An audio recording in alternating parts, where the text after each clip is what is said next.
want to introduce our moderator. Mr. Peter Dennehy comes to us with over 2 decades of experience working nationally, tracking and delivering great insights in consumer and product trends. Peter, the stage is yours. And also,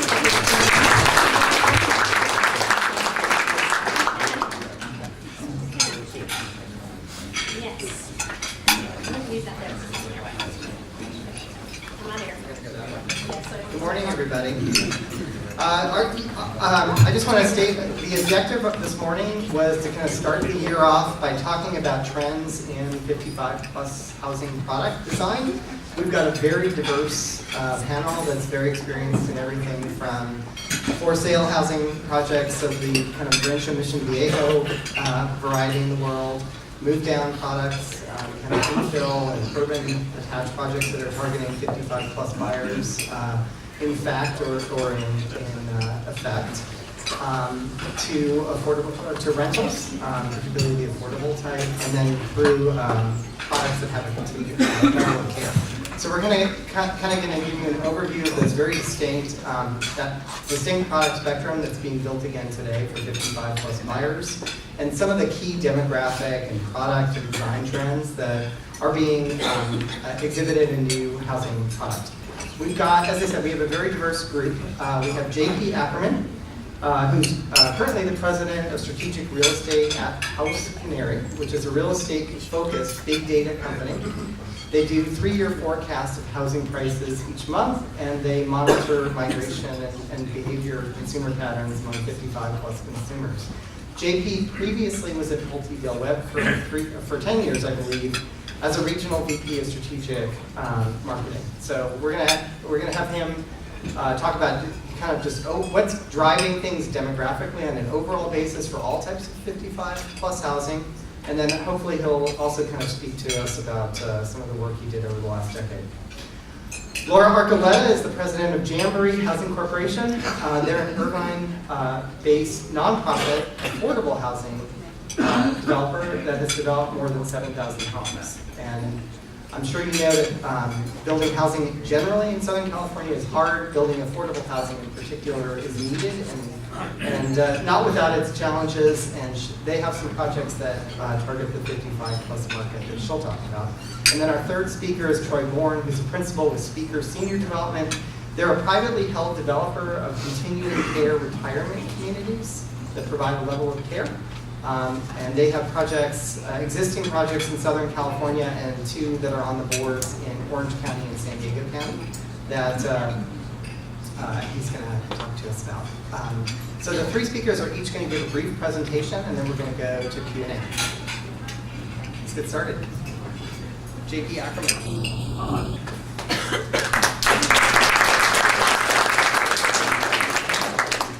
Good morning to you guys all. I recognize a number of faces in the room and enjoy seeing you guys this morning. It's been some time since I've seen a lot of you guys. So thanks a lot for having me out here, and thank you for the introduction, Peter. I have spent about 10 years at Pulte Del Webb doing a lot of work in the 55-plus segment.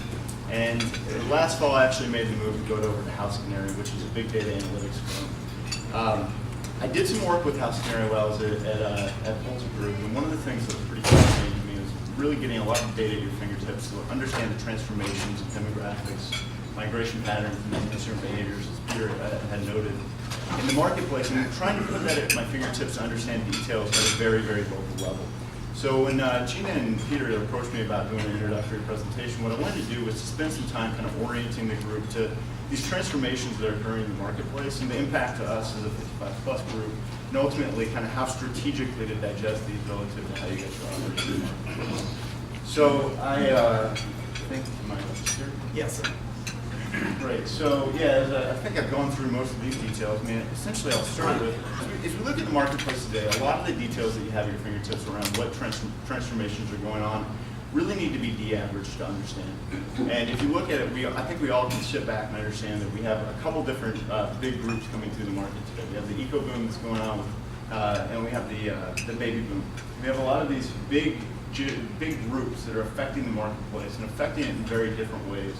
And I think if we look back historically, these norms that we understand in the marketplace may not be the norms of the future in terms of which demographic groups are likely to be driving the growth in the housing, which ones are likely to be bringing the wealth to change and purchase housing as they have, and what those needs ultimately will be, really need to be deeply understood to be able to shape the decision making. You know, as you look at the market, and as I've kind of started to describe, some of those details around how household growth is transforming, historically it's really been. Oh, great. Bingo.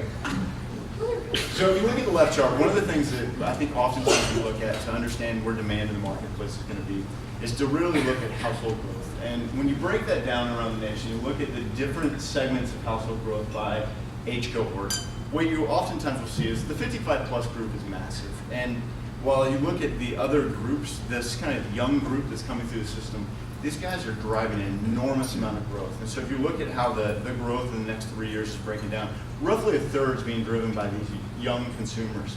But in terms of looking at where new home need is being translated to, it oftentimes is disproportionately skewed toward this young group and this expectation that they're going to come into the market and change the dynamic. And in fact, if you look at a lot of the details we'll go through here in terms of home ownership levels, the impact the recession has had to these age cohorts, you're likely to see that this 55 plus group is going to be a disproportionately high percentage of who's driving housing demand in the coming years. And I think it's going to continue to get exaggerated in the next 2 decades. So as I look at how this has been portrayed over a longer period of time, ultimately, if you look back at the 1970s to forward, and you look at the projections out to 2050, what you can see over time is that as the baby boomers have come through the system, they have driven an enormous amount of growth everywhere they've been. And so if you look at the baby boom early in their stage of development, what you saw is that as they came through the system, they drove an enormous amount of entry-level housing. They matured, they drove an enormous amount of move-up housing, and I think we're starting to see that next transition where they will be the predominant driver of the marketplace, and they'll be looking for homes that are much more life-enhancing. They're looking for things that are going to drive that next stage of their lives. And something that I think our housing markets traditionally aren't shaped around. Most of our housing markets around the United States, and specifically in Orange County, are really focused on serving these young families as they're coming into the system. And while it's a fabulous opportunity, affordability really isn't there. And so many of the limiters for those groups are going to continue to be exaggerated as interest rates change, as housing prices go up, and affordability diminishes.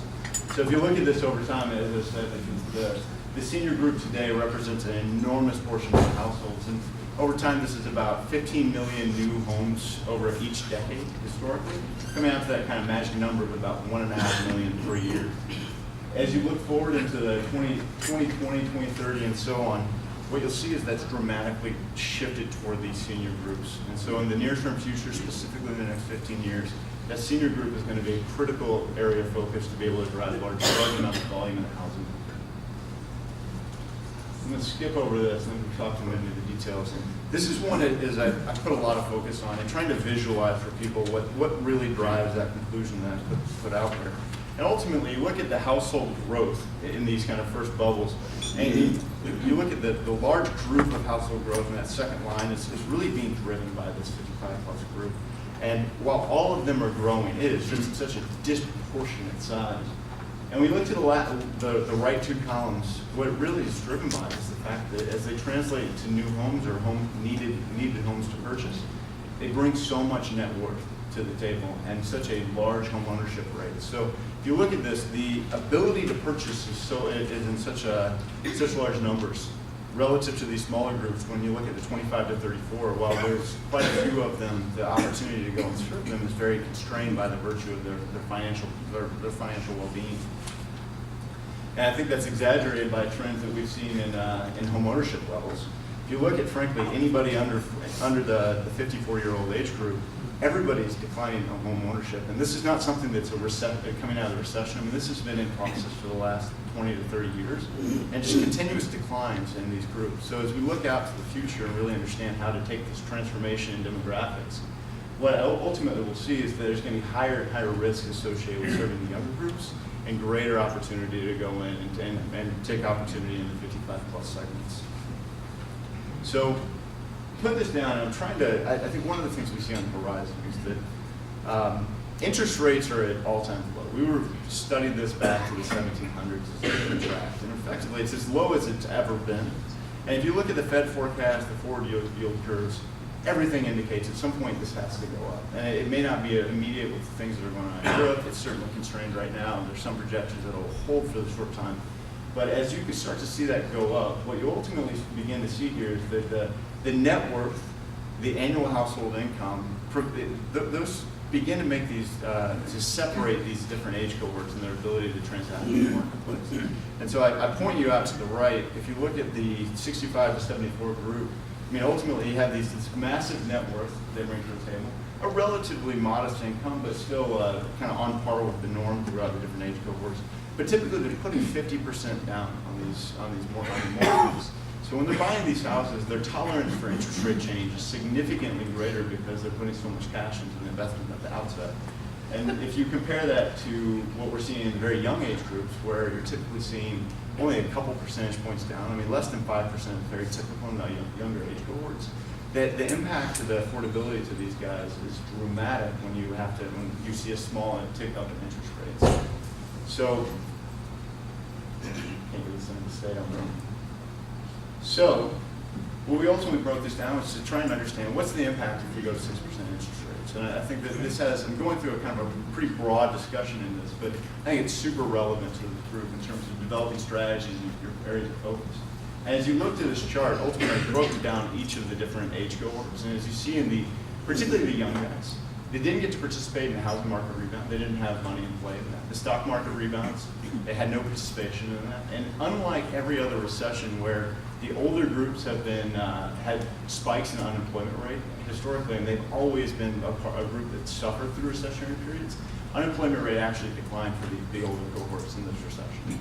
So what ultimately has happened is that everything that you're stacking up against these young groups is going to continue to keep them out of the marketplace, in addition to behavioral changes in terms of how they look at owning things. I mean, I think we've seen that pretty pervasive. I mean, it's the generation of renters and houses and cars and everything that they do. And so this investment mentality is certainly shifting in America. And I think that it just exacerbates the change that we see here. The student debt, you name it. Like everything is kind of stacked against these groups. So as you look at the older groups, I mean, these guys have quite a bit more tolerance for change, and something that we certainly know is on the horizon. So one of the things that we spend a lot of time on, and I encourage you guys to put a great deal of focus on, is understanding the migration patterns here. And these are not easy trends to digest, but the movement of the 55 plus group, and these guys they're very mobile in their ability to go make purchases, make rent, spend the money that they have. They've got to put this stuff to work in their later stages in life. These guys are not necessarily moving in patterns that you would expect in a lot of cases. And when I was in my time at Pulte Del Well, we spent a lot of time understanding what that new need is. And so if you look back 20 years ago, Del Well put an enormous amount of focus on the migration pattern to these outer areas, the disconnection from family and their social circles. Moving to the Sun Belt, I want to go out to what's called the cruise ship in the desert. And ultimately, what we're seeing is a lot more, urban migration for these guys. This domestic migration, getting back to some place that's, I want to stay connected to everything, all these networks that I've built, the religious networks, the social networks, the medical networks. I mean, the things that I've built my life around in the place I am today. What I'm looking for in that purchase is something a little bit different. It's not the new lifestyle or the new friend set or disconnecting from my family, but rather I want a life enhancement. I want a product that helps me live better. I want my community that helps me enjoy every day better. And I want to stay connected. So generationally, you look at a lot of the age groups, I mean, they're more likely to be involved with their grandkids than they ever were before, more likely to want to babysit versus this notion of just cutting off. And so when you look at migration patterns, these three different heat maps kind of project, this is San Diego County I'm looking at here, project where households live that are 55 plus. And so if you look at the example I pulled up kind of around the Carmel Valley, around Del Mar and some of these areas, the red indicates on the left map on the left. Simply put, they're really not there. But when you start looking at where locals are moving, and more importantly, where people from outside the county are migrating in, see, they're coming in mass into this one particular area. And you can do this everywhere, right? This data is a lot of stuff that we put a lot of focus on and trying to understand, where do these guys, where are they migrating to? And how do we serve them with, whether it be affordable housing, whether it be retirement communities that are for sale, whatever it may be, having to make sure that you're capitalizing on those trends and understanding where they're going now versus serving them in areas where it's not necessarily in the consumer behavior to move. One of the other areas that we spent a lot of time on, and I think the last time I spent some time presenting you, we did a lot around architectural design. And one thing I really emphasize in making sure that we do the right type of product for those consumers to understand where are the places they put value. I think last time we talked a little bit about Rancho Mission Viejo and some of the Del Webb product out there that we had. And it was so much around life enhancement and making sure that we had certain product attributes to deliver to them. One of the things we spend a lot of time on here doing is looking at certain variables of the house to understand where they're placing that value. And what we see in a lot of cases that they're putting a lot more value in this example on garage counts on the same square footage and paying huge premiums for it.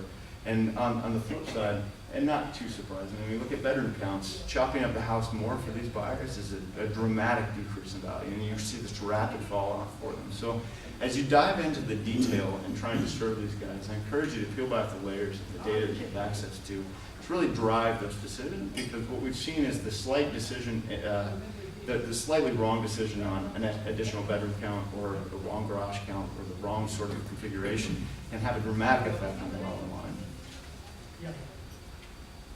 So last but not least, I wanted to talk a little bit about some of my experiences at Pulte and how to capture the demand. And I certainly think that many of these points are more universal for the buyer, not necessarily just for the for sale market. But these are very discriminating movers. And they've got a lot of life experience they bring to the table in this decision, and very clear ideas of what's most important to them as they build this new stage of their life. They're moving to areas throughout a region, and they're coming in from a lot of unexpected areas. And so many of those families that moved out farther east to get to more affordable areas to raise their family, in a lot of cases are moving back to the west, moving back to much more high-density markets and changing that notion of how they live so they can be closer to the things they value. And to that point, they certainly don't, the migration patterns certainly don't mirror exactly where people are living today. So take the layer of migration and think about that as you're selecting locations. Amenities in the area, Peter and I were just chatting a bit about it. That old Del Webb example we put a lot of focus on in terms of we're going to build everything for them. We're going to build a city, the cruise ship in the desert. Everything's going to be right there for you. In large part in the last 10 years, what I've seen is a bigger emphasis on being able to connect to the things that are most valuable to me. And the amenities in the area are very critical for you to understand in making those investments. And those amenities may not, in this generation, as much be the golf course as it might be the ability to walk to retail, to the grocery store, to walk to different things on a day-to-day basis, the coffee shops. And looking at amenities slightly more broadly, I think, is an important point of discerning what the right locations are. This life-enhancing notion is the next one that really comes to me, and I think this group is all very sensitive to age-appropriate designs, but I mean really critical components of design that ensure that you're easing your life and making sure that as you go through those, there's some simple ones like single stories that I think we all wish we could build more of, but frankly, some of those are very difficult decisions. So how do we make sure that the patterns of their day are reflected in the floor plans of design, so that their everyday living can be on a single story? The things that ease the access between the garage and the house itself, fewer steps.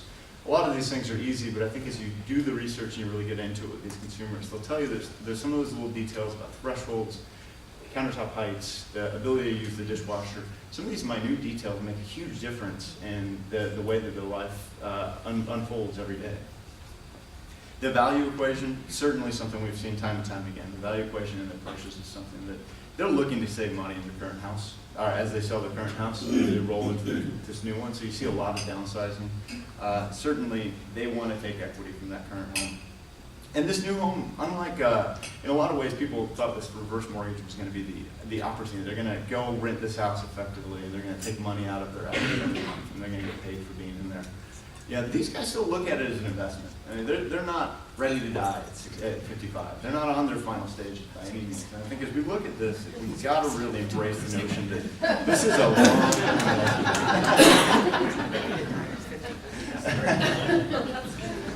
So, I mean, I think as you look at these things, make sure everything's reflected as an investment. And most importantly, you're selling against the house they currently live in. And this life-enhancing note is important and needs to be pervasive in strategy development, product development, community planning.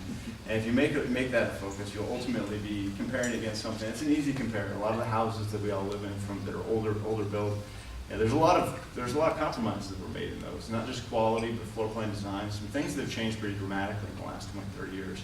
So it's an important point of focus because that's the way that they compare it. And lastly, I'd say lifestyle. This is a point that I have seen to be almost a universal norm.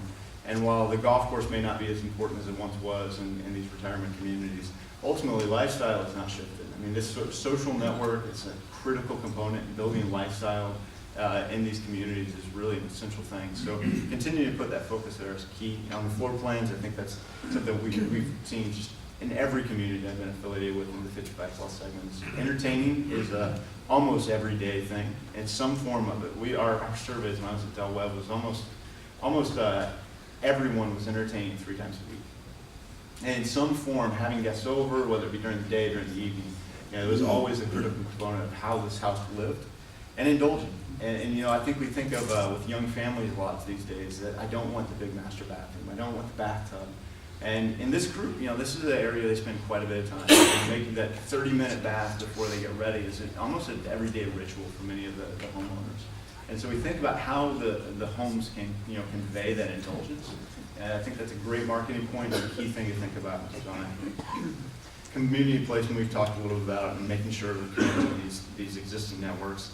And enabling the social platform, the clubs, the social items. I think that's going to unfold to be a little different in the future than it has been in the past. But frankly, a very critical component. So something to be very thoughtful and mindful of early on in the development. So with that, I think that as I take a step back from my time at Del Webb and as I approach you guys here, the things I'd leave you with are that one, there's an enormous amount of data in the marketplace today, both secondhand and primary data that we're all collecting on our own.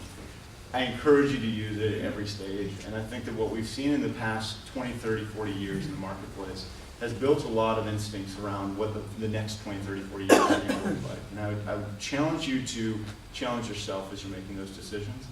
It is going to unfold to be, I think, quite a different decade than what we've seen in the last 2. These young families are going to be continually constrained, and we're going to be challenged to get the current 55 plus groups out of their houses to be able to drive that sort of life enhancing investment. So I challenge you to really get deep in these opportunities because I think there are going to be quite a few of them out there. So with that, I'll leave you to my next presenter, but are there any questions I can take before I leave? I got one question. It's counterintuitive to me that 55 plus or 65 plus, that they would prefer garage space to bedroom space because you keep hearing that older people like bedrooms for their grandkids, blah, blah, blah.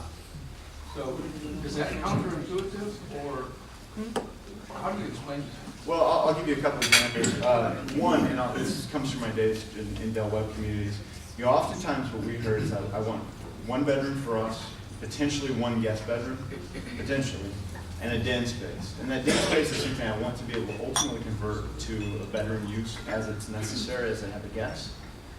But it's not an everyday bedroom space. It needs to take the form of something else that enhances my everyday. And so what I've seen is that as these groups get older, they're looking at the things that are surround their needs much more so than surround the needs of being able to do lots of different things. So I'm looking for that everyday investment as opposed to the potential that I might have a guest come stay with me. So we saw the vast majority of the time, a 2-bedroom plus den plan was really the focal point by these consumers. And I want the flexibility to use other spaces or have designs for dens that can be closed off so that when I have guests in town, I can shut the door and I can put a blow-up mattress in there. So it was pretty consistent in that group that that's what they were focused on. But yeah, I certainly think that could change over time as we go into different areas and different age groups as well. JP, can I say something about that? Just in our industry as well, it's not so much that they have 3 cars and they want a 3-car garage so they can house their 3rd car, as much as for a lot of these men, the housing space the woman has taken over, and the extra room is her craft room or sewing room, and the garage is his space. And so it's 2 cars and then his space. And if he doesn't have enough room for his space, even if he's not using it, in his mind, that's where, and she's not using the craft room either necessarily, but he can see himself at the workbench, he can see himself at his power sauna if there's not enough room in there. So I would think it would also be important for storage. That's it, I was just gonna add, it's, getting rid of stuff is like the hardest part of transitioning from an old house to a new, especially for the age group that have accumulated a lifetime's worth of stuff, junk that I don't want to get rid of and I gotta find a home for. Oftentimes in the South, we have higher roofing pitches. We would oftentimes have storage areas on the second floor. And it was a hot seller. People loved opportunity just for some place to shove it. Well, thank you guys very much for your time. I'll be around after if there are any questions, but look forward to chatting with you guys.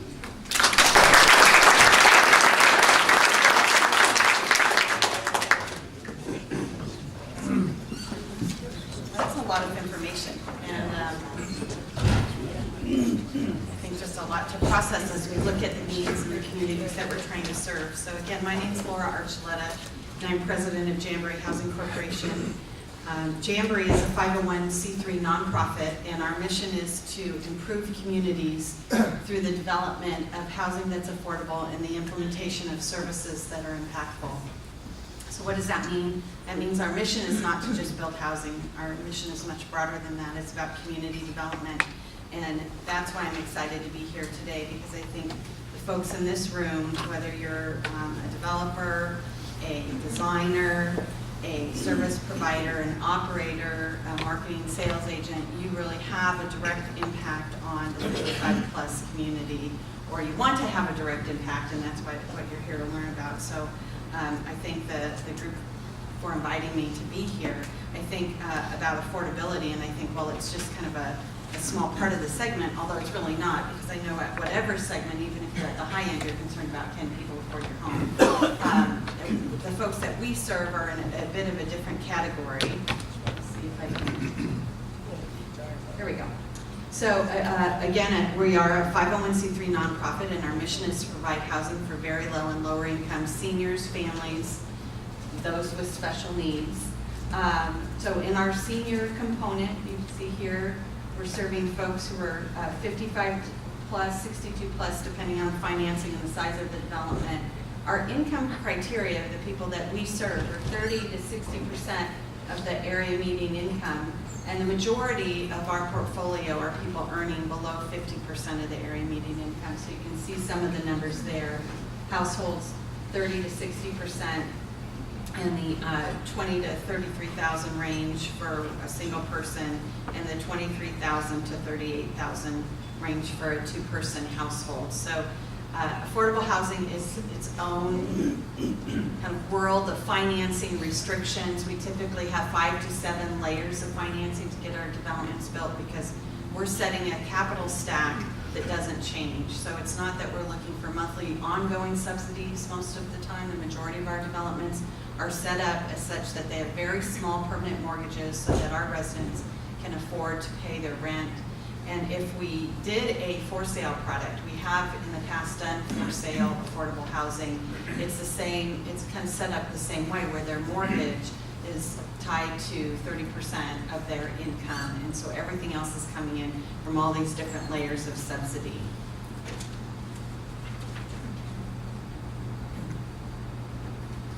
So our Jamboree portfolio right now, we have over 7,000 units that we've either developed or acquired throughout California. Out of that, about 25% are restricted for senior housing. And one might think, well, gosh, that's kind of a low percentage. And it definitely in the last 5 years has been that way, because the public policy here in the state of California has been really focused on very low income families, really looking to try to make sure that our kids are provided a roof over their head. And so we have seen a shift really in the financing programs that we use to develop our properties to our large families. But we continue to try to incorporate senior housing into our developments, and I have some pictures to show you on some creative ways on how we've been able to do that. But you can see our vacancy rate at a 1.5% over the past few years. We have about an 18% turnover annually, which of course is higher than in our family properties, some of that just due to natural attrition in the properties.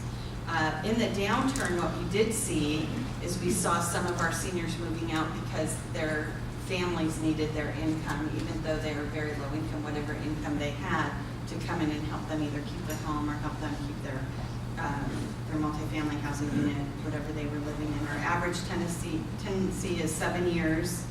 And our wait time in Orange County at our properties are 3 years plus to get into one of our units. So not as long as one might think, but it is still pretty lengthy. So well over the majority, over 60% of our households are single female households. And our average household income in our senior properties, you can see, is $17,000 with an average age of 84, over 84 years. So when we talk about 55 plus, we're really serving folks who are much older. Our residents who are healthy and active move into our properties and they stay there. That's one of the items that some of you may have heard me talk about in the past, is what we struggle with, is how are we going to be able to ensure that we're able to serve that population. Jamboree has a resident services program that operates under the umbrella of Housing with Heart, and we do provide on-site resident services for our families, seniors, and the housing that we have for folks with special needs. We do have housing for people living with chronic mental illness and transitional age youth development, so we kind of have a variety of different types of programs that we're operating. But in our senior developments, it becomes really important to understand what does it mean as they're aging 84. Mary Jo, our Vice President of Marketing and Communications, was mentioning earlier that at one of our properties, I'll show you a picture of, we offer a free month's rent when you turn 100, and this is not used widely in the past, but our property management company actually came forward and said, hey, we need to put some of this in the future because we have people who are preparing to turn 100, several people this year and next year, and so we've got to kind of budget that in. We're going to see that coming up. So some pictures, I think, is always fun. Both of these properties were developed 15 years plus that are in our portfolio. One there, Camden Place, is in the city of Oklahoma, and Heritage Villa is on the bottom in Mission Viejo. And so at the end of 15 years in affordable housing tax, low-income housing tax credit developments, we have the opportunity to usually restructure the financing. The limited partner who's come in and purchased the tax credits, gotten the tax benefit in exchange for providing us the equity to develop the property. He's taken all of their tax benefits, are ready to move on. It's typically a large corporation. And so through that restructuring, we take a look at the property and see what does it need from a physical standpoint, but also who lives there, what are their needs, what are their ages, do we need to change our programming? And so we'll be doing that this next year on these two properties right here in Orange County. They both have been very, very successful. Our residents are very happy there. The affordability will not be going away through the restructuring. It's just a matter of determining, do we need to raise additional equity to do improvements, and what will it look like once we come through that process.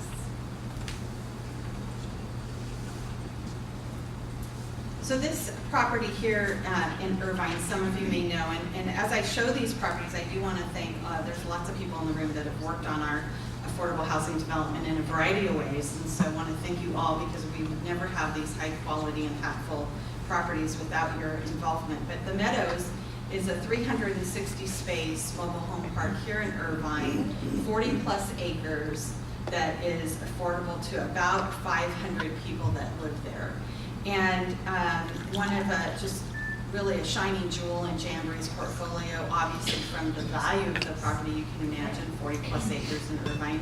But on top of that, just for the residents that live there, it is a mix of affordability. We can have up to 20% market in there, and we do have people come in who are higher income, who've sold their single family home and buy a coach and live there, with some folks who are on Social Security. So there's a wide range of incomes.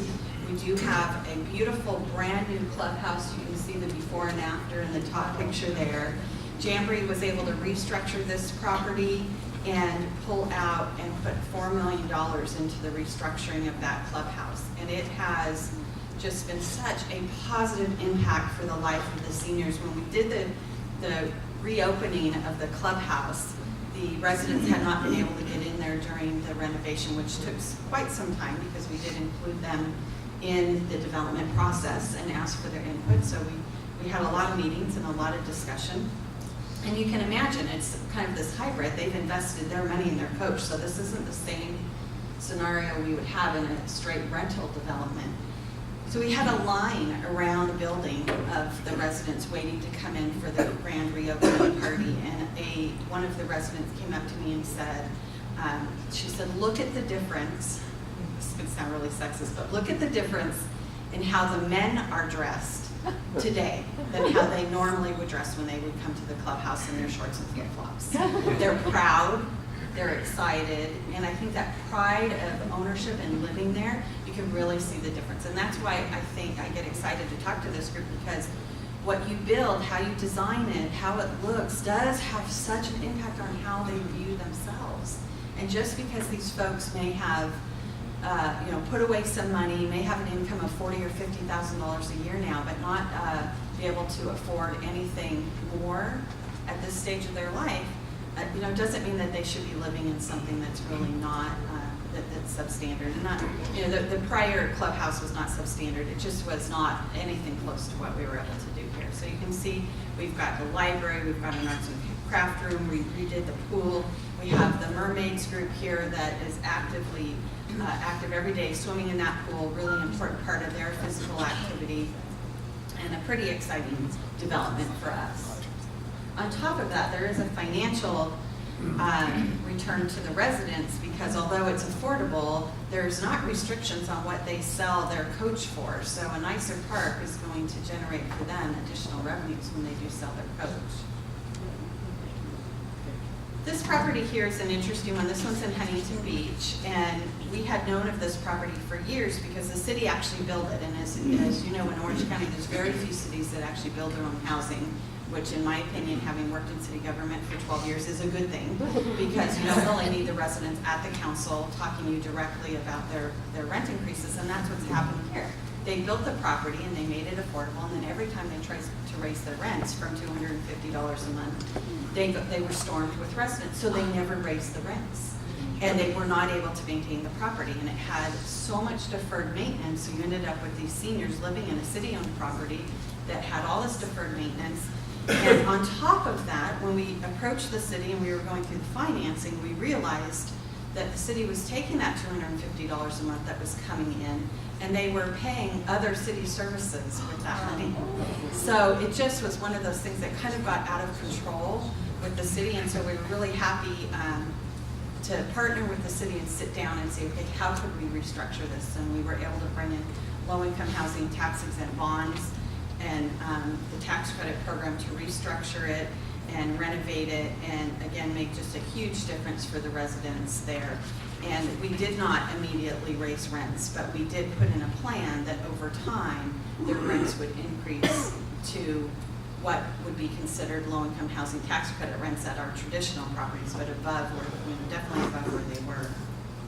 The next development is really unique and has been getting quite a bit of attention, and this is where it comes into this public policy discussion. This one really jumps out. Courier Place in the city of Claremont. So the city of Claremont had been wanting to do affordable housing for several years. They had taken some projects down the path. They had been sued because the council had then voted no on developments, and so by the time, this was the third try, not at this site, but the third try of an affordable housing development. And in order for us to receive the most competitive 9% low-income housing tax credit equity investment, it needed to be a large family development, but we also saw a need for the very low-income seniors in Claremont. And so we put it together where it is multi-generational. We have a standalone building for our seniors, and then the other building is for our families. And so we were able to do housing for both populations and still get the best affordable housing financing on the development. And it's been operating great. I would say the seniors in this property tend to stay to themselves. They have their own community space. They don't have a pool. The pool and outside areas in the family side, but we definitely do not see as much interaction as some folks would think. And I think we've looked at intergenerational housing where we've talked about requiring that our residents do volunteering in the after-school center that we have on site. That would definitely be different than what we have going on here. Here we have seniors who are happy to live. It is in the downtown area. There's great walkability, and the train goes right by there. It's right along the rail stop. And they're happy living in their property, and their families are happy living in their property, but it's not really an intergenerational programming success. It's just more of a development success that's working. So the trends that we're seeing as we continue to try to do affordable housing development, as most of you have heard, several years ago, the California redevelopment program was eliminated at the state level. The redevelopment agency sued, and the state prevailed in court. And so we have lost $1 billion a year that was coming to our industry to finance affordable housing. Huge impact for affordable housing developers. So we're seeing this pressure on trying to make our product even more affordable to build, which, there's that balance. You do not want to build something that doesn't fit into a community because it will be the last development you've built. Jamboree's first new construction project in Orange County was in Talega, and it's beautiful, and it was designed by the same architect who was building BRE's multifamily development across the way. And the homeowners, when they bought their houses and on their disclosure it said there was affordable housing, they could look down the hill and say, oh my gosh, that's affordable, I had no idea. And that's something that we really fight for. We think it's really important to keep our development going, is to build high quality affordable housing. That doesn't always, as you know, it doesn't always mean more expensive. It's making sure that it's being designed well and that we're using materials that last. But there is definitely pressure, and you will see some affordable developers trying to really do the bare minimum, and so you have this push within the industry, but it's really because there's just this loss of resources. So we do see acquisition rehab as an avenue in some cases. Again, buying product is not super cheap either, so we've got to balance that. We definitely see our seniors aging in place, and so finding ways to provide programming and assistance to help them is going to be huge. I mean, especially you look at a property like the Meadows where they own their coach, and let's say they are aging in place and they really can't live there on their own and they have no family. You get in some really tough situations. So as Jamboree matures, we're working on dealing with that. We see our housing income flat really in our senior population. And I think when we're building our new product, we really have to look at not just the income restrictions of 55 or 62, but really building it for the 95-year-old, because we know our seniors are staying there and aging. And again, focusing on services, which I think Jamboree's continuing to move and grow in. In the marketplace, we're known for our quality affordable housing, but now we're really trying to take that next step to really integrate our services in a way where we can have measurable outcomes. So my hope is the next time I stand before you, I'll be able to say, this is what our housing and our programming is doing, and really be able to show statistical data. And that will help us to be able to go out to the large foundations who support this kind of work, or even when we sit down with the legislature in Sacramento or with our city officials and leaders and say, if you invest $1 million in this development, this is the outcome, and we can guarantee that. So that's our next step at Jamboree. That's what we're working on, and I am happy to take any questions. Yeah. Laura, are you involved in any other multi-generational projects now? So we have several on the boards. I think the most exciting one that just went to City Council this week in Garden Grove is really unique. It's with the United Methodist Church there. And so the church itself in downtown Garden Grove was seeing a loss of attendance at their services and a loss of congregation. They have a child care center on site, and that's where they see new parishioners coming from. And so they reached out to us to see, could we do something with that in affordable housing that would help create a revenue stream for them. So we have a project moving forward that is going to lease land on the church's parking lot site that will then help the church by paying a revenue source. It will build both large family housing and senior housing, And also, there's a Head Start currently on site, and we'll be able to keep the Head Start in place. So you'll be talking about, helping to save a church, which is really important to that community, doing the intergenerational housing, having the Head Start and the child care, and then the cities down the street is their adult day healthcare center, and having that available for our seniors. So that's really, I think, would be our next kind of multi-generational type of development move forward. On your Meadows project, are those pads rented or owned by the residents? The residents rent the pad, they buy their coach. And are you at liberty to say what that pad rent is? Yeah, I think it's around $650 a month. Closer to 700, sorry. What level of supportive services are you thinking about in order to allow people to age in place? Yeah, so we have service providers that we contract out with for 24-hour services at our housing that has folks living with mental illness. So we have some experience with this contracting out for it, and I think the hope would be to create something like that that helps to move into almost an assisted living type, or even kind of the next level down type of services. We have not, in our multifamily, senior multifamily product, we build a community kitchen, but that's more for if they want to have events. But, we could start doing food production on site.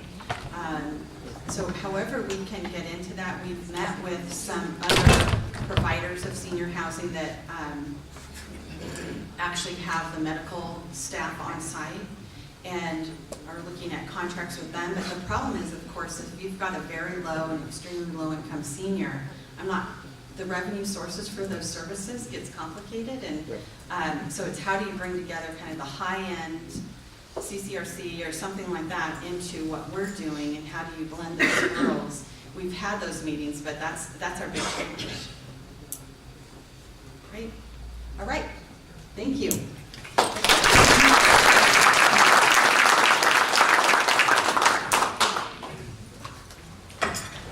My family lives in San Juan Capistrano, and their house backs up to their trail system. And yesterday morning, I got up for a sunrise mountain bike ride.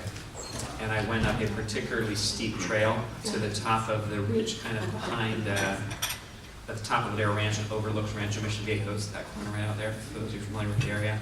And I was sweating profusely when I got up there by myself and found 3 70-plus-year-old men up there who had hiked up the steeper side and there to watch the sunrise, who were living in the age-restricted product immediately below the hill. So it's a different market, I think, than some people stereotypically want to say. If I could do just 2 seconds, and I just thought of doing this because I'd seen someone do it before on something unrelated, but if everyone just closed their eyes for just a second, there was something happened in this room a minute ago that I want to try to capture. Close your eyes for a second. Raise your hand if you're in the 55 and over category. Keep your hand up if you're living in age-restricted housing. Okay, so half of the room, just so you know, fits in that category, at least half, and there's one person in this room who's living in age-restricted housing. Okay? That's a dynamic that I think sometimes we don't talk about, but it's probably worth expressing. We speak about age-restricted housing as if it's aspirational, and it fundamentally is not. Okay? People move to age-restricted housing in a very different way that they moved into their first house, their second house, or their third house. We talk about these young families and what they'll do to get into a home. They will do, let's just be clear, anything to get into a home. It is the most aspirational purchase of their lives. They feel like they want it. They feel like they need it. That it's a rite of passage and they're not really adults until it happens. Moving from the nicest, most expensive home you've ever lived in at your peak earning years, downsizing into a retirement community, is not that. As nice as we make them and as wonderful as the amenities are, and we see these things, and I love what I do for a living because the communities are miracles for the residents who live there, and they love it, and they are appreciative, and their families are appreciative. But that still doesn't make it an aspirational purchase. It's typically the largest expense of their lives and the one they wanted to make the least. Okay? So, in that spirit, now there's a quiet room. A continuing care retirement community probably doesn't belong in this room, okay? Because this isn't the 55 and over crowd. This is where they move when they leave the 55 and over communities. Okay? And for those of you who are familiar with CCRCs, they come in so many different flavors nowadays. I want to just spend a little bit of time, I'm going to define CCRC, and you guys might be familiar with some that come in a little bit slightly different flavors. They do come in different flavors, but I'll describe how Speiker does it and kind of walk through some of the issues that we're seeing in the marketplace today. So a continuing care retirement community is made up of these three components. I don't know if is this working for me? Yes, it is. Independent living, which, that's a category that could be age-restricted active adult, but we start referring to it as independent living when services become a more significant component of the housing. Okay? So it's not necessarily for sale, it's not necessarily rental, it could be any number of things, but services start to play a bigger role. We start to refer to it as independent. Okay? You've got assisted living, which is something fundamentally different. I mean, you guys know what assisted living is. Now you're looking at very small one-bedroom or studios where the focus is exclusively on care. Someone is moving from independent or from their home to assisted living based on a care need that they can no longer solve for themselves at their house. Okay? Skilled nursing actually might look very similar to assisted living from the street, but once you get inside, you're going to see some fundamental differences. The most obvious and the biggest is the hospital beds. Now you're not furnishing something yourself. This is essentially hospital-level care taking place outside of a hospital. A lot of times the majority of those patients there are there on a temporary basis. So it's long-term care. They might be there for a few weeks or a few months. They had a hip replaced, they had pneumonia. They would be staying in the hospital, but this is a better environment for a longer-term stay. Now, what a continuing care retirement community does is it takes multiple types of housing and care needs and puts them on the same campus. The way the world's set up today, for the most part, these are taking place in different geographies. So I move when I move from my house to assisted living, and I move when I move from assisted living to skilled nursing into a different community that might be close and might not be particularly close. And that dynamic, while it works, creates two market inconveniences, if you can refer to them that way. The first is geographic. I'm having to move multiple times at a time in my life where that is not convenient, particularly if I'm married. I'm moving to a skilled nursing environment, my spouse is not. And so I'm living separate for the first time. So having a geographic move is a big deal, and it's not attractive. The second is a financial inconvenience because it's intuitive to you, I'm sure, that as the care needs increase, the cost of that housing environment radically shifts up. So just top ahead, what does assisted living cost in South Orange County? $6,000, $7,000, somewhere in that range. Skilled nursing? Yeah, closer to 10, okay, a month. So as people are looking at where they're going to be living and the services they're going to need, part of this anxiety is, have I saved enough money for these services that I might need? We have some people, have I saved too much money? Because they're so anxious about running out of money and having to tap the kids that they're putting so much money away that they're not going on the cruises that they should be going on. Okay? What a continuing care retirement community does, or a comprehensive continuing care retirement community, the ones that we do, is it solves those two problems by building a care center right next to the independent living with assisted living, skilled nursing, Alzheimer's care, and then includes the cost of all that care in the program itself. So once a resident moves in, they agree to a monthly fee payment, regardless of their needs or their spouse's needs as they go forward, regardless of how much care they end up needing. That's included. They don't have to worry about spikes. They can very predictably say, okay, for the next decade or two, I know what's going to cost regardless of what my needs are. Now, when people come to these continuing care retirement communities, they're coming for three reasons. And, place to live, a package of services, and then access to this long-term care that they don't need today, but they think that they might need in the future. I think the biggest distinction here between a continuing care retirement community and a lot of the other age-restricted products that we're talking about is that a place to live is not the driver. To the last one, almost all of them would rather stay in their home. They're not moving here because they want a cute little cottage or they're excited about downsizing or like the clubhouse. They're moving here because they want access to the package of services, which is really extensive, and then they want to have some peace of mind associated with the long-term care that they might need down the road. Okay, so this is KTGY. Thank you, Stan. Appreciate that. Right. This is a project on the boards, not built, in San Juan Capistrano, but I'm using this just because I had ready access to this photo to walk you through what these might look like. Okay, this is a 35-acre parcel with about 800,000 square feet built on it, of various different housing types and service amenities. And this is, roughly from a program standpoint, comparable to all the ones that we built here in Southern California and Northern California. They'll vary in size, but programmatically they're about the same. This area here and here are single-story cottages that look very much like some of the age-restricted products you'll see in other communities. typically are built on the perimeter because the younger residents will move into these cottages and are comfortable walking to a lot of the amenities. Our average age of our resident moving into these, we refer to these as villas. Most of these are attached in a duplex configuration. They're coming in their mid-70s. This area right here, we refer to these as garden terraces, but they're kind of a townhome product. Elevator accessed via covered breezeways, so you live on the first floor or the second floor. This is kind of a between product, if you will, between the villas and this main core of the community where most of the homes really are in a more traditional apartment style configuration. And does this have a little laser beam on it? The yellow in the middle. Okay, so you can see this almost traditional multi-family type apartments here and here. This is a 4-story product in Northern California that we just did. But then what's sitting in the middle of all those are very extensive courtyards and public amenities. This is a clubhouse with restaurants and movie theaters, all sorts of things going on. This is a fitness center spa. You can get a massage, do laps in a really nice pool. So what you're trying to create is an environment where residents, almost everybody's bringing a car. Okay? But probably the single most attractive contributing benefit to the municipalities who vote for our projects is that nobody uses their cars. Okay? So if you think about a low traffic count associated with an assisted living community, this is fractions of that.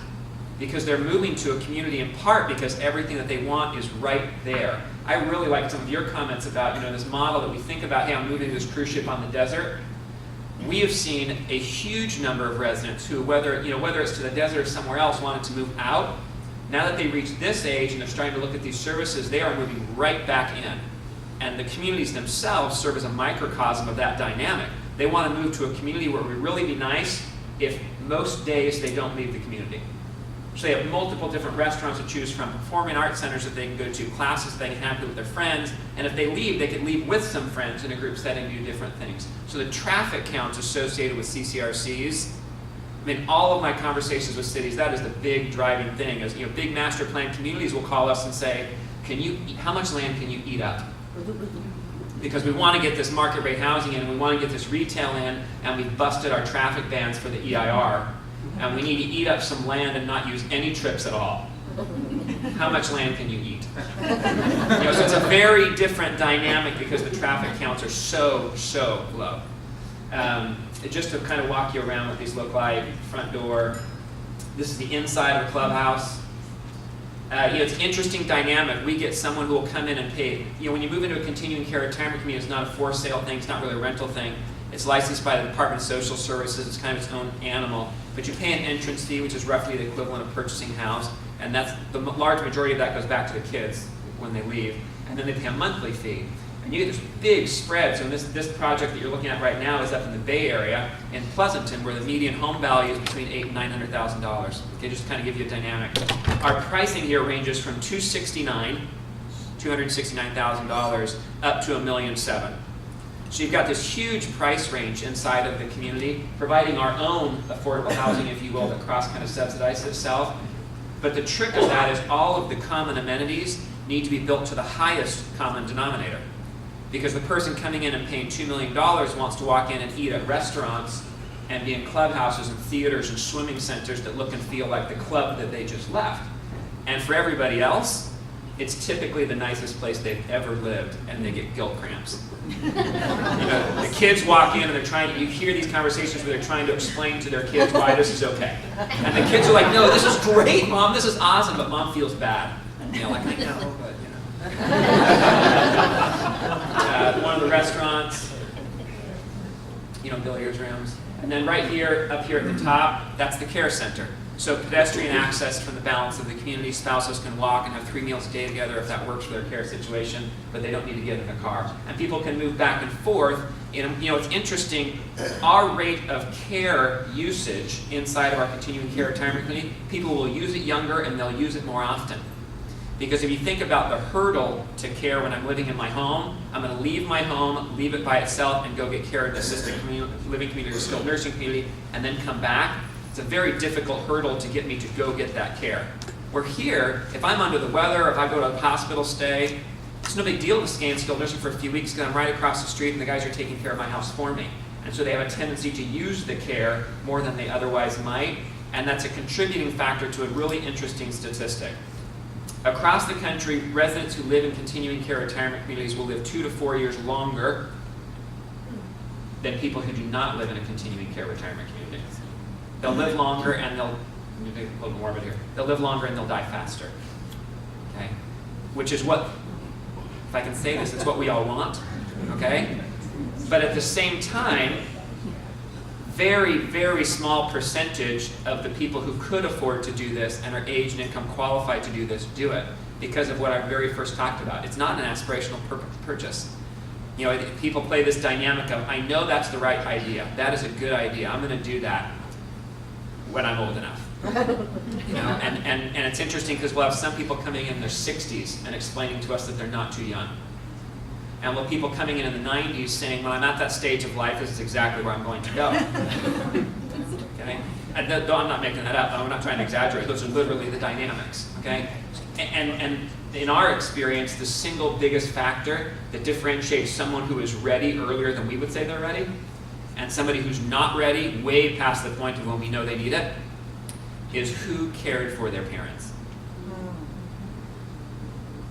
The child who was the primary responsible person in caring for their parents doesn't ever want that to be put on their kid's step. They move in early to ensure that they're in a place where it's all taken care of before something might happen and they're not ready and the kid's up having to handle it.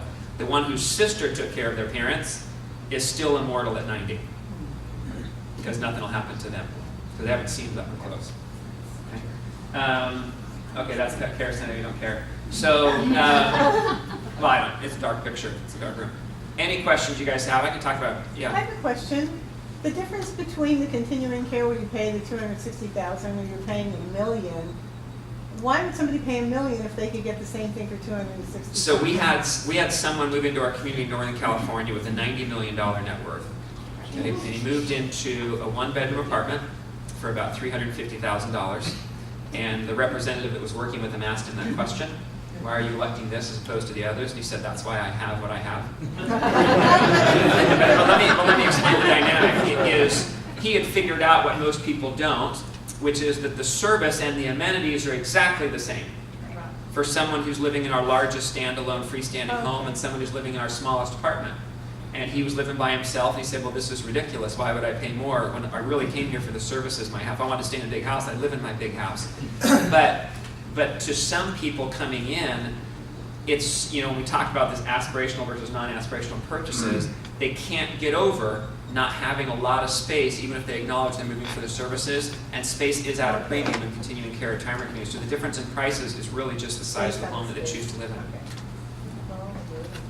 Let's just take the 35-acre concept. If you were to build just market rate, multi-family, and maybe mix it in with some single-family detached, would that be more profitable than the continuing care community? I guess my question is, which is more profitable if you're an investor? If you're an investor and you can do single family in Southern California, I don't know what else you would ever do with property. That's my take. You know, I mean, there's market nuances, but if somebody could do housing on a certain site, we would always lose in terms of a willingness to pay if a site could be entitled for a reasonable density of housing. You know, and so typically we get the opportunity to come in when housing won't work. And it's almost always when housing won't work for traffic. And the second reason that we get called to the table is when housing won't work for politics. And so you get, you know, as we talk about, it's just getting harder and harder and harder to build anything here. And when people don't want to see more kids impacting the schools and more soccer moms, and they'll fight housing, you know, a lot of times we'll come to sites after they've, you know, in Pleasanton, 2 housing developers came in and proposed really nice communities and were defeated soundly. And the city literally reached out to us and brought us in because they knew the site needed to be developed, and they thought that our use would be politically acceptable to the neighbors. It's a difficult thing to argue against, but in terms of sheer profit margin, we make plenty of money.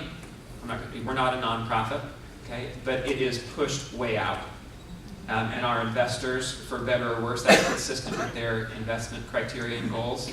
And so they're willing to do this, and we don't do housing in terms of market rate housing. Yes. Yeah. No, go ahead.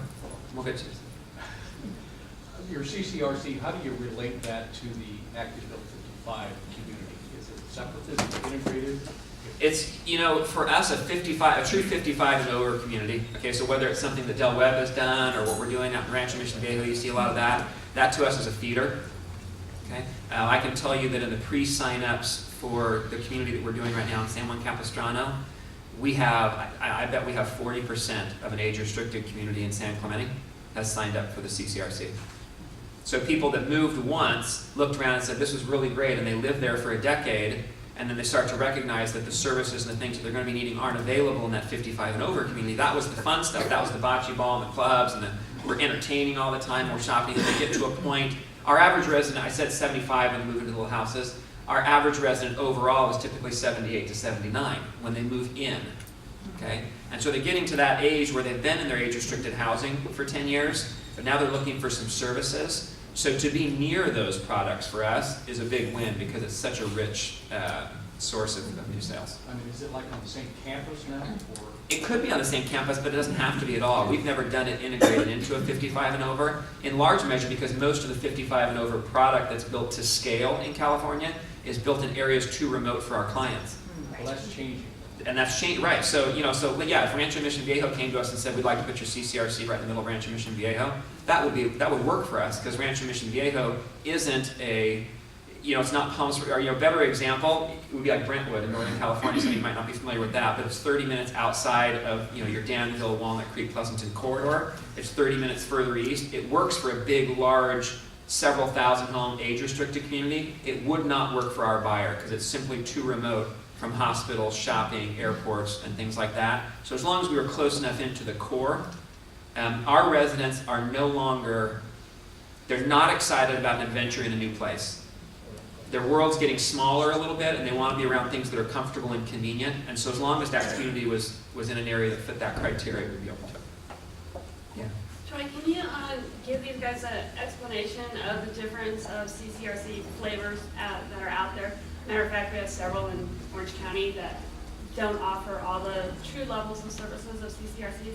Yeah, and I'll be careful because I'm not going to, different CCRC, I said flavor, it's not necessarily good, better, and best. I would say that what we do is the most comprehensive. It includes a lot of stuff, but the price tag is not necessarily higher than other flavors. The price tag for us is you need to build them in enough scale to make the economics work to be able to include all of the healthcare and all of these different things. So you can go down, take Carlsbad. We have 646 units in Carlsbad, okay, with a comparably sized health center, 2 clubhouses, and that's a great community for us.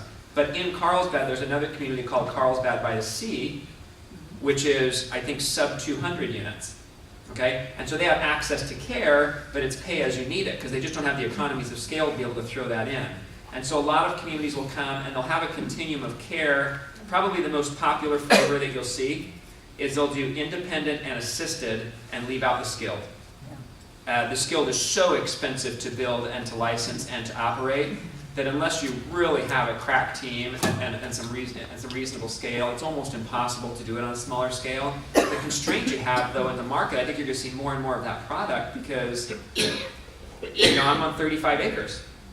Does anyone here have 35 acres, by the way, in South Orange County? Okay, but a lot of you are all of you know right now you could name 3 5 to 8 acre parcels.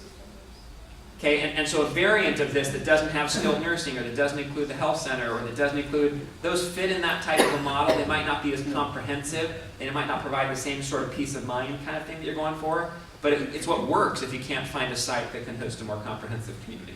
Maybe this last one I skipped you twice and then we'll be. Oh, thank you. I just wanted I sensed it was a hard question. I was kind of. 1 minute on the entitlement process in San Juan and the challenges and turnover, and if the folks in this room, if there's any way you could mobilize further support. Yeah, it's so we've never in 25 years had a city council vote against us. Okay, and I don't mean a decision. I mean they've never not been unanimous. Okay, so that tells you something about the politics of continuing care retirement communities. We're going to provide care for your parents in an environment that looks like the Ritz-Carlton but could be counted as affordable, which Pleasanton did in the last project.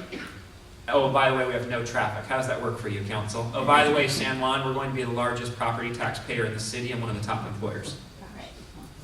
So how's that going? How's that going? So we were approved unanimous, or not unanimously, we were approved in October, okay? They voted on our project so far 4 times, okay? Twice on general plan initiative issues, both unanimous. Then the election season started, and the council swung to an anti-development group, and our project was the only project on the boards in the city during the election campaign. And so the candidates who were trying to displace the incumbents attacked our project as anything that it was. I mean, it was just, and frankly, I mean, I've been doing this for a long time. Okay, I know we get a little personal, but you brought this, okay? I've never seen such a clear evacuation of ethics in local politics. Welcome to Orange County. Okay, it was unprecedented, and I've seen stuff before, okay? But you had candidates running saying that, for those of you familiar with the area, I mean, their mailers was that our project was going to double traffic on Del Obispo, okay? We have EIRs coming out our ears saying there's no traffic impact at all to any of the areas around the project. 15% of our housing typically would qualify as low-income housing. That's what Pleasanton decided. And the candidates who were running said this was an exclusive enclave for millionaires. It was really, it was calculated. That council won on the anti-development platform. People believe what they say 90% of the time. I think the city's in a difficult position now that the candidates have won seats. They need to govern, and they recognize they're in a difficult legal position on this particular parcel. And they've now asked to meet with us and readdress. But it's very difficult to campaign against a project and have your whole platform be we're going to keep this project from being developed. It's difficult to find a back door to that position, and so it'll be interesting to see now what happens in the next few weeks. Hopefully you win. Good luck. Hopefully you win. Hopefully you win.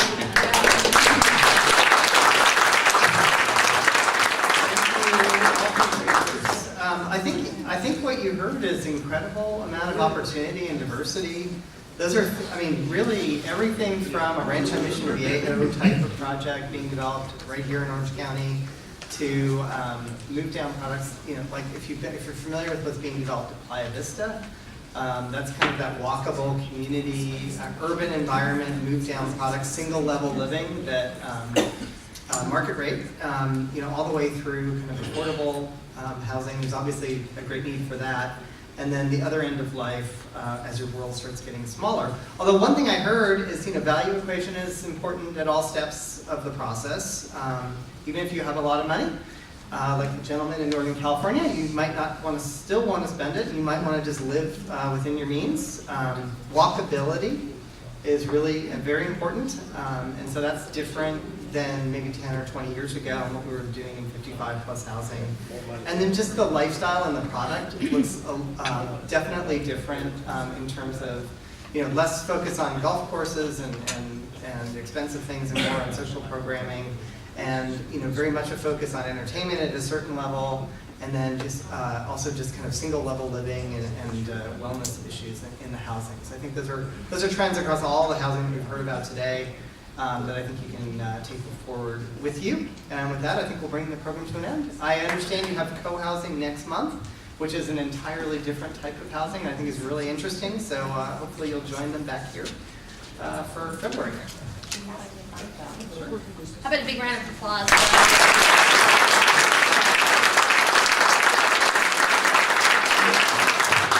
couple of quick reminders. At the end of all of our programs, we send out surveys. Our surveys, we donate $1 for every survey back. We want to hear from you. We want to hear what you're interested in having programs about. We want to hear what you thought of our speakers. We want to hear what you think of us, any great ideas you have, new projects, anything like that. Please take just 2 seconds. It's only 4 or 5 questions, but for every survey back, we donate $1 to HomeAid. So hopefully you'll see that in your email the next couple days. And everybody, thank you for being here today again. I think we all know how busy you are, and we appreciate your support and your laughter, and make it a great day. Thank you.